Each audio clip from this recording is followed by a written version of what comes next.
하나님의 오늘 우리에게 주신 말씀은 신명기 3장 23절에서 29절까지의 말씀입니다.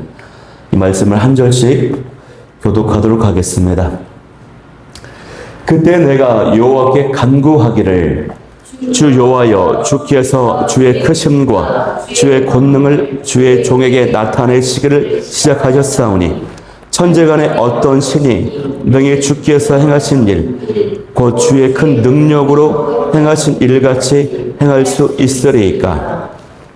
구암난이 나를 건너가게 하사 요단 저쪽에 있는 아름다운 땅, 아름다운 산과 레바논을 보게 하옵소서 하되, 여호와께서 너희 때문에 내게 진노하사 내 말을 듣지 아니하시고 내게 이르시기를 그만해도 족하니 이 일로 다시 내게 말하지 말라.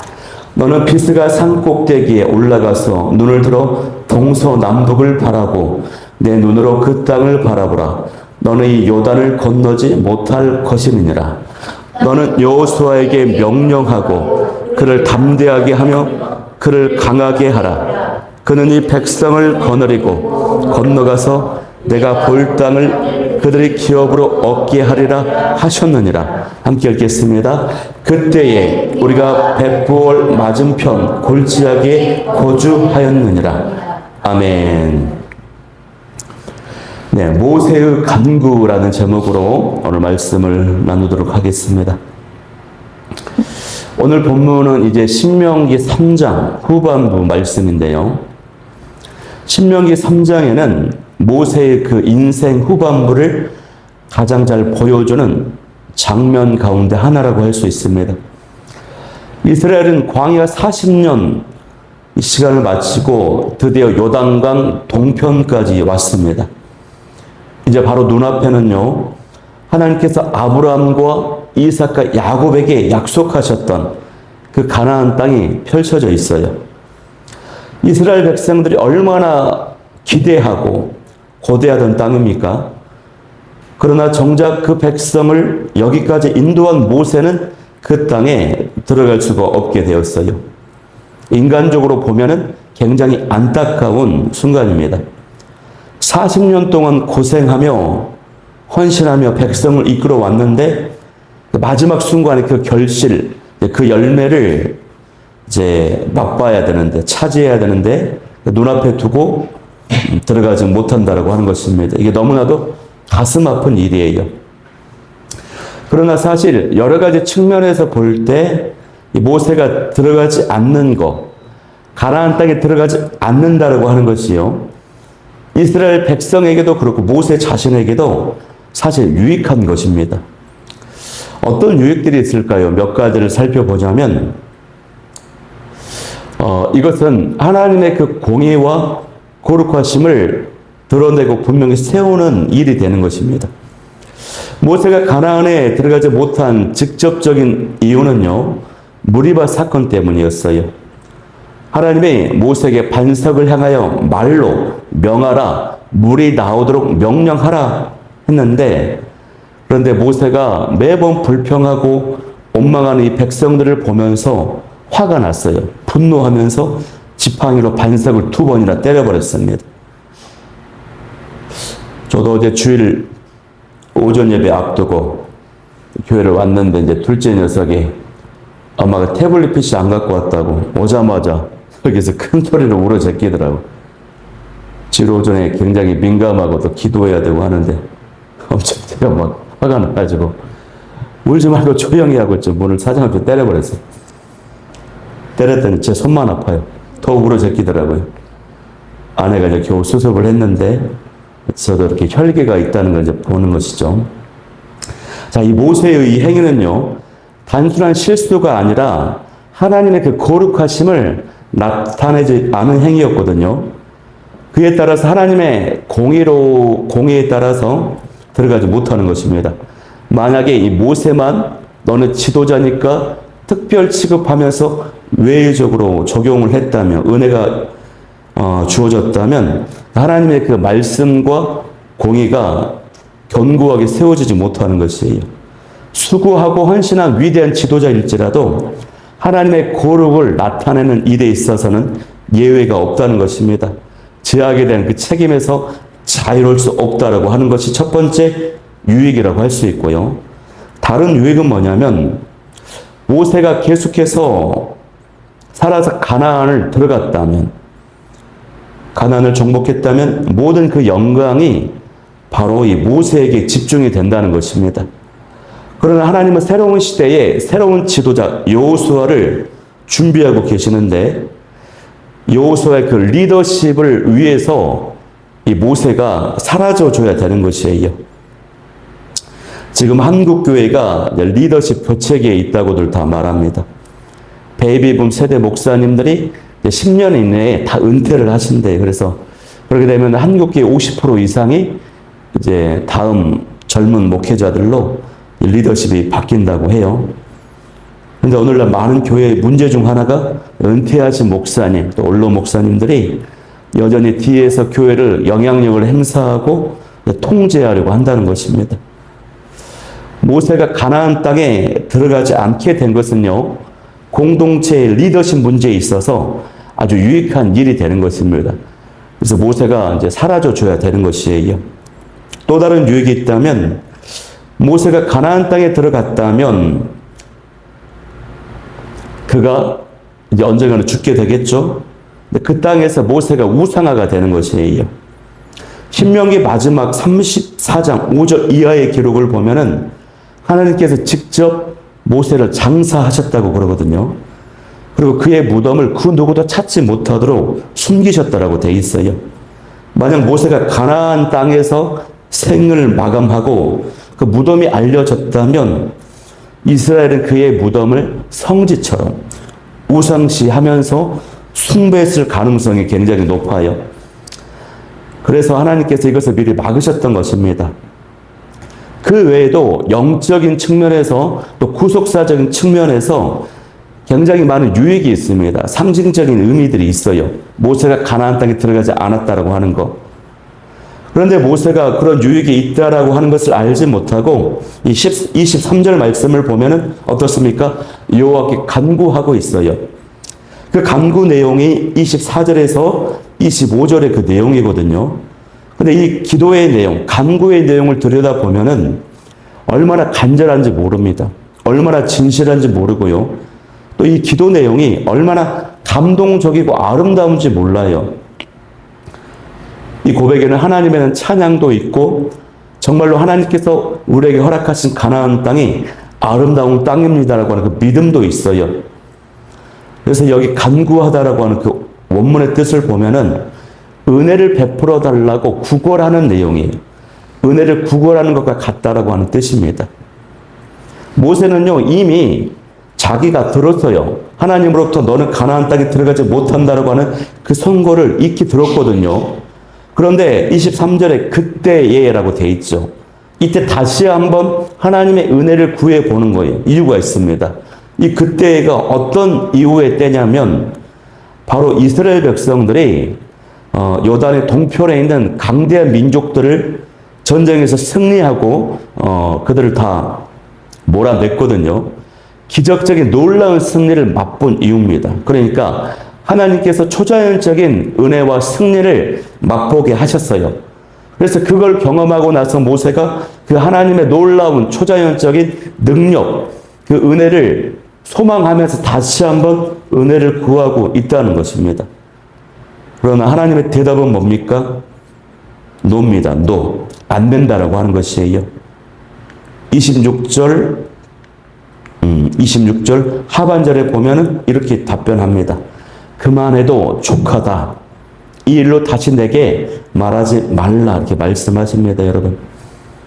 그만해도 족하다라고 하는 표현은요, 다른 말로 하면은 내가 모세 너에게 이제까지 부어진 축복과 은혜가 이미 충분하다라고 하는 뜻이에요.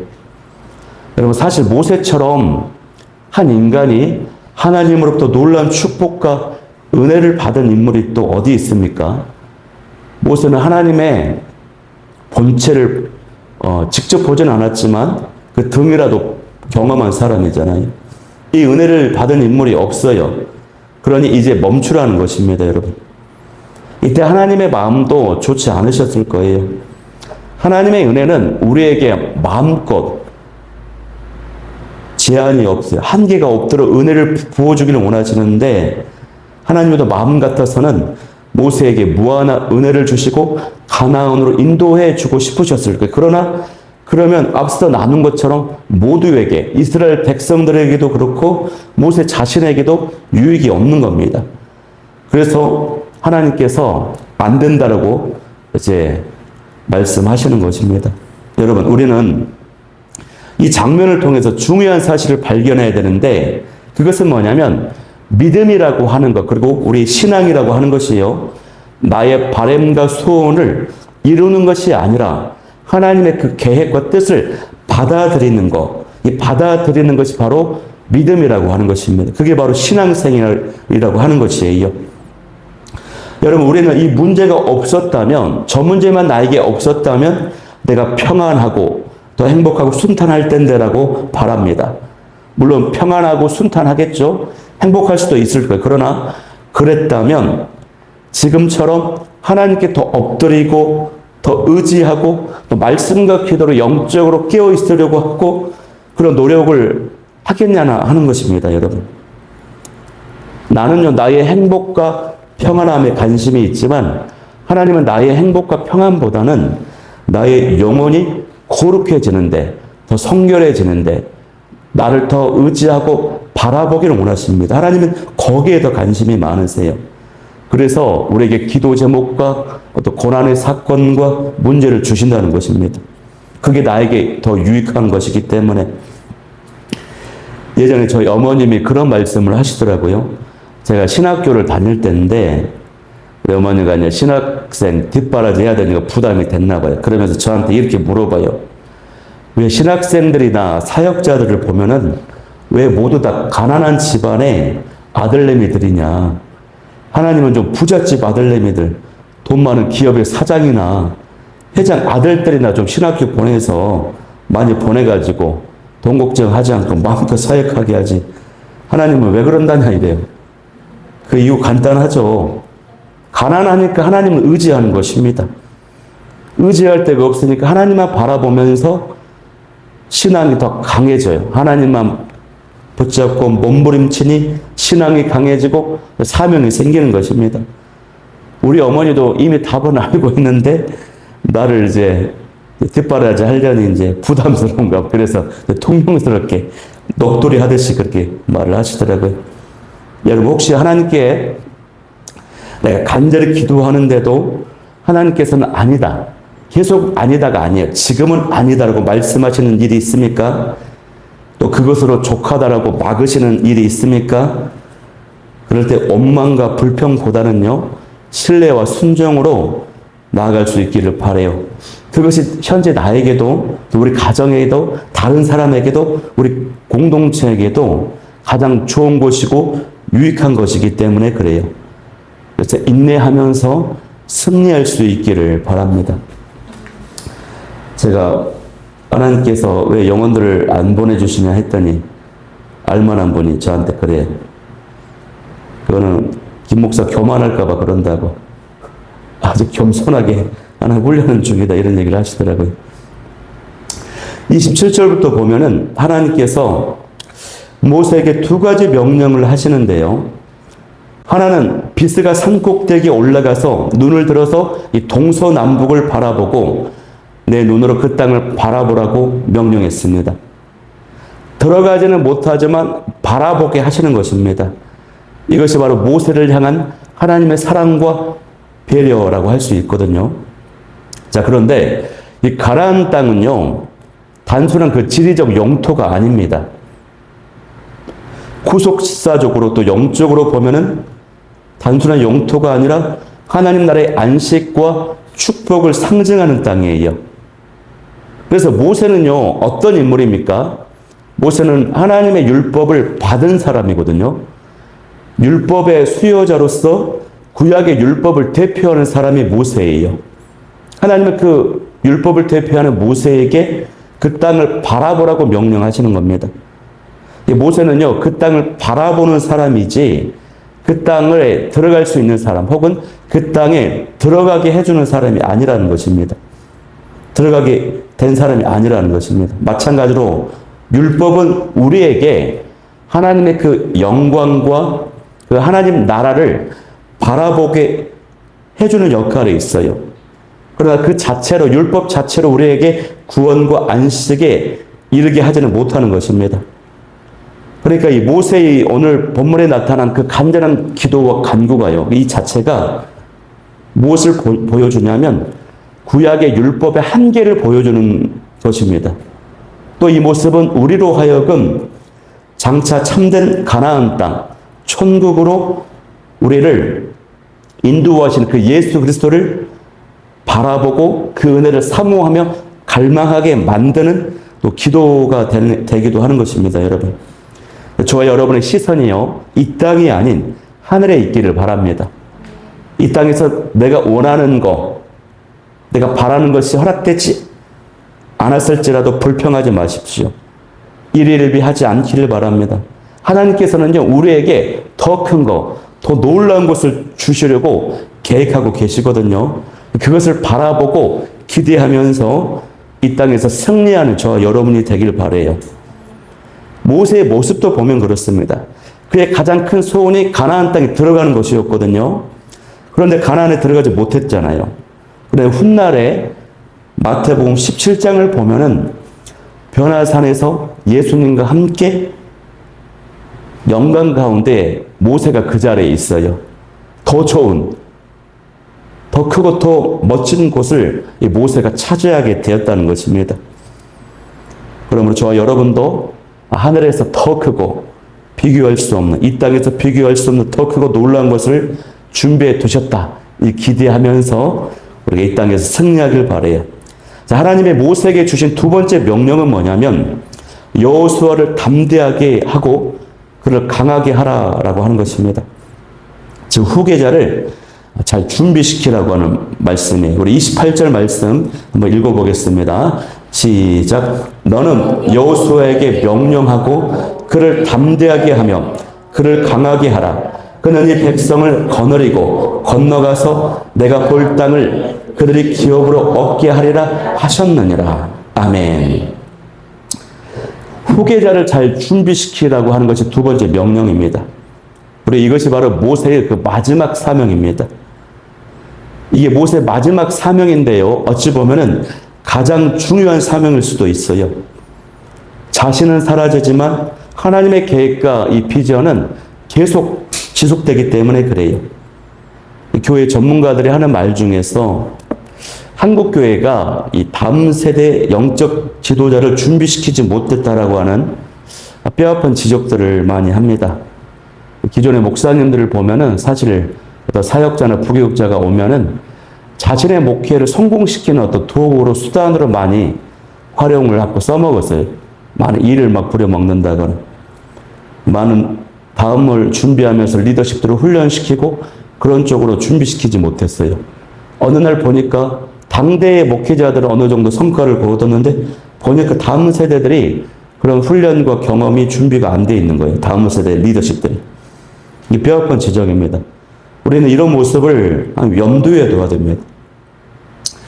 저와 여러분이요, 정작 내가 또 여러분이 이름 없이 빛도 없이 사라지게 되더라도, 역사의 그 무대에서 사라지게 되더라도 우리가 이 믿음의 유산을 잘 물려주어서 다음 세대가 하나님 나라를 세워갈, 완성할 이 시대의 여호수아 같은 인물로 딱 한 사람만 내가 준비시켜둬요.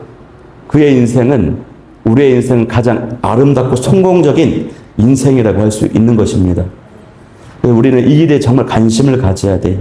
30년, 40년이거든, 한 세대 이후의 모습을 보면은. 그래서 우리가 이 하나님의 두 번째 명령을 묵상해 보면서 나는 정작 내가 주인공이 되려고 하는가? 아니면 다른 사람, 또 다음 세대를 세워주려고 하는가? 또 내가 강하고 담대하게 세워줘야 할 그 여호수아는 누구인지를 묵상해 보았으면 좋겠습니다. 우리가 이 말씀 어제 묵상하는데 체육 시간에 뜀틀 있죠. 뜀틀 막 달려가가지고 구름판, 발판을 밟고 띵틀을 탁 넘어가는 그 모습이 막 떠오르더라고요. 저와 여러분이 다음 세대가 띵틀이라고 하는 그 장벽 있죠. 하나님 나라와 비전과 꿈을 이루고 힘차게 점프하고 비상할 수 있도록 그 가업을 이룰 수 있도록 우리가 그 구름판, 그 발판이 되길 바랍니다. 발판을 밟았을 때 발판이 눌리죠. 억눌림이 있고 힘을 써야 되죠.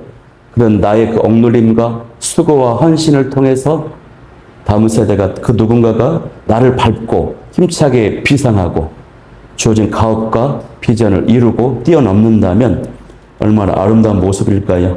저와 여러분이 그런 다음 세대와 그 누군가의 발판, 띵틀이 발판, 구름판이 되기를 바랍니다. 자, 오늘 말씀 붙잡고 기도할 때 첫 번째, 내 뜻대로 되지 않을 때도 하나님의 그 뜻을 신뢰하며 순종하는 믿음을 주옵소서. 두 번째는 나의 시선이 땅이 아닌 영원한 하나님 나라를 바라보게 하여 주옵소서. 세 번째는 다음 세대를 강하고 담대하게 세우는 그렇게 영적 구름판, 발판이 되게 하여 주옵소서. 우리 내가 주인 삼은 모든 것 내려놓고 찬양하며 나아가도록 하겠습니다.